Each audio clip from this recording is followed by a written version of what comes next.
ઓય, તમને ખબર છે સતયુગમાં જે ભસ્માસુર હતો ને એ અત્યારે પાછો જીવિત થયો છે. એમ? ક્યાં છે ભસ્માસુર? એ દેખાતો નથી, અદ્રશ્ય ભસ્માસુર છે. ઓહો હો હો, તને દેખાઈ ગયો? અત્યારે જે આ બધાના ધંધા પડી ભાંગ્યા છે અને આ બધાય કામ કરતા બંધ થઈ ગયા છે. બોલ, બધા નકામા કરી નાખ્યા છે. તમને ખબર છે આ બધુંય કાંડ છે ને એ આ ભસ્માસુરનું છે. ભસ્માસુર બધાને ગળવા માંડ્યો છે. હા, એ તારી વાત સાચી છે. લોકોને પહેલાં જેટલી મહેનત કરવી ગમતી નથી, એ વાત તારી સાચી છે. તો પછી તમને ખબર છે આ ભસ્માસુર શું કામ લઈને આવ્યો છે પૃથ્વી ઉપર? હા, શું કરે છે ભસ્માસુર? ભસ્માસુર લોકોને મહેનત કરતા રોકવા આવ્યો છે. ઓહો. ભસ્માસુરનું કામ જ એ છે, જે ઘરમાં ભસ્માસુર હોય એ ઘરમાં લોકો મહેનત કરતા દૂર થઈ જાય છે. હા, આ જ્ઞાન તમે ક્યાંથી મળ્યું? તમને યાદ હોય તો પહેલાના જમાનામાં લોકો રેડિયો રાખતા, ખબર છે? બરોબર છે.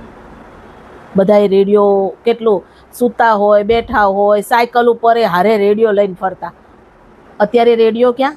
રેડિયો ખોવાઈ ગયો, કંપનીઓના ઉઠમણા થઈ ગયા. તો એ કોણે કર્યું? આ ભસ્માસુરે. હા, તારી વાત રેડિયોની સાચી છે. અગાઉ એ દરેકના ઘરમાં સ્ટેટસ સિમ્બોલ હતો. લોકો સાયકલ ઉપર રેડિયો લઈને ફરતા હતા ગીતો સાંભળવા માટે. અને મને તો છે ને રાતે 10 થી 10:30 કે 11 વચ્ચેના જે કાર્યક્રમો આવતા હતા ને મને બહુ ગમતા હતા. એક આવતો તો છાયા ગીત અને બીજો આવતો તો આપકી ફરમાઈશ. આ બે સાંભળ્યા વગર છે ને મને ઊંઘ જ નથી આવતી. બોલ તો અને હવે તમને રેડિયો યાદ આવે છે? ના આવે. ભસ્માસુર ગળી ગયો રેડિયો અને પછી આવ્યો ટીવીનો વારો. તમને યાદ હોય તો આપણે નાના હતા ત્યારે મહાભારત, પછી ઓલો રામાયણ, કેવી સારી સારી, હમલોગ, તમસ, ચંદ્રકાંતાએ કેટલી જોઈ હતી? તો કેટલી સારી સારી સિરિયલો આવતી હતી અને આખું ઘર એક જગ્યાએ બેસીને અને ટકીને જોતા હતા. મને તો બુનિયાદ બહુ ગમતી હતો. બુનિયાદ ને એર હોસ્ટેસ ને બધી બહુ સારી સિરિયલો આવતી હતી. તો કેટલી સારી સારી સિરિયલો આવતી હતી. અત્યારે બિચારું ઘરમાં કયા ખૂણામાં ટીવી પડ્યું છે એ કોઈ ખબર નથી હોતી. ભૂલે ચૂકે જો યાદ આવી જાય ને, ઘરડા બુજુર્ગો હોય ને એ ટીવીનું રિમોટ બિચારા ટું ટું કરતા હોય. હા, તારી વાત સાચી. હવે તો ટીવી છે ને સ્વભાવમાં અભિવૃદ્ધિ જેવું બની ગયું છે.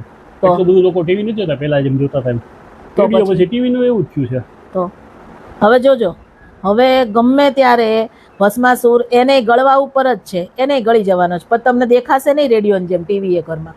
તમને ખબર છે ઘડિયાળ, કોમ્પ્યુટર, પછી ઓલી વિડીયો ગેમ, આ બધું ક્યાં ગુમ થઈ ગયું? હા, કેલ્ક્યુલેટર જોવા નથી મળતું. તારી વાત કેલ્ક્યુલેટર જોવા મળે છે. તો આ બધું આ ભસ્માસુર ગળી ગયું. આ બધી તારી વાત સાચી, પણ આ ભસ્માસુર છે કોણ ઈ તો કે તું સસ્પેન્સ વધારે જ જાસ. હજી તો જુઓ તમે ભસ્માસુર શું ગળશે તમને ખબર નથી.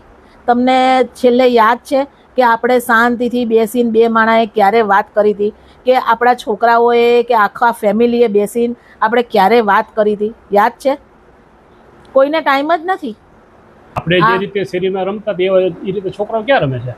છોકરાઓને પહેલા નાના છોકરાઓને રમવાની ટેવ હતી. તમને ખબર 6 મહિનાના બાળકથી 60 વર્ષના બુઢા સુધી દરેકને આ ભસ્માસુરે વશ કરી લીધું છે.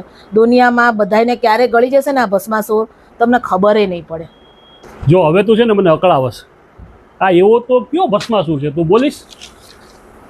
જલ્દી કહી દે. હવે મારી પાસે સમય નથી. મારે હમણાં ઓનલાઈન મીટિંગ ચાલુ થવાની છે. શેમાં? મોબાઈલમાં. હા, તો એ તો છે મોટો ભસ્માસુર જે કોઈને જપ નથી લેવા દેતો.